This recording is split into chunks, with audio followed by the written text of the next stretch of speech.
भारत में होने वाले रेल हादसों में हर साल कई जानें जाती हैं। हालांकि बीते कुछ सालों से रेल हादसों में थोड़ी कमी आई है और हादसों में मारे जाने वालों का आंकड़ा भी काफ़ी कम हुआ है। रेल दुर्घटना की कई वजह होती हैं, जिनमें तकनीकी खराबी, मानवीय भूल, लापरवाही, खराब मौसम आदि वजह शामिल है। सरकारी आंकड़ों के मुताबिक भारतीय रेलवे के इतिहास में 166 साल बाद 2019 ऐसा साल रहा जब रेल दुर्घटना में एक भी व्यक्ति को अपनी जान नहीं गंवानी पड़ी। लेकिन देश में एक बार ऐसा रेल हादसा भी हुआ था जिसने सिर्फ देश को ही नहीं बल्कि पूरी दुनिया को झकझोर कर रख दिया था। चलिए पूरे घटनाक्रम पर एक नजर डालते हैं। बरसात का मौसम चल रहा था, शाम का समय था और दिन था 6 जून 1981।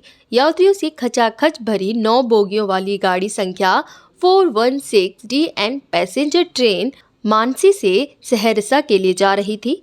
ट्रेन बदलाघाट और धमारा घाट स्टेशन के बीच पड़ने वाली बागमती नदी पर बने पुल संख्या 51 से गुजर ही रही थी कि दुर्घटनाग्रस्त हो गई। पिछले 60 डिब्बे ट्रेन से अलग होकर नदी में गिर गए। बरसात का मैदान था और बागमती का जल स्तर भी बढ़ा हुआ था। पलक झपकते ही ट्रेन नदी में डूब गई। ट्रेन के उन 60 डिब्बों में सवार यात्रियों को बचाने वाला वहां कोई नहीं था।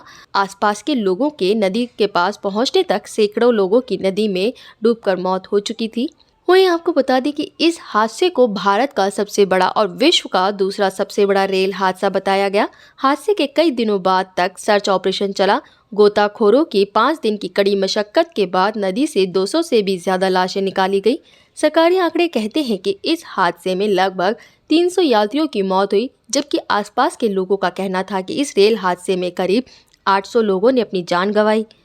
वहीं 6 जून 1981 को हादसे की कई वजह बताई जाती हैं। किसी का कहना है कि तेज आंधी की वजह से हादसा हुआ, तो कोई कहता है कि नदी में अचानक बाढ़ आने के कारण ट्रेन दुर्घटनाग्रस्त हो गई थी। इसके अलावा कुछ लोग ये भी बताते हैं कि पुल पर आई एक गाय को बचाने के लिए लोको पायलट ने अचानक से तेज ब्रेक लगा दिए थे, जिस वजह से ट्रेन के पिछले 60 डिब्बे पलट गए और पुल तोड़कर नदी में जा गिरे। इसी तरह की खबरों के लिए बने रहें हमारे साथ। चैनल को सब्सक्राइब करना ना भूलें। बुलंद भारत।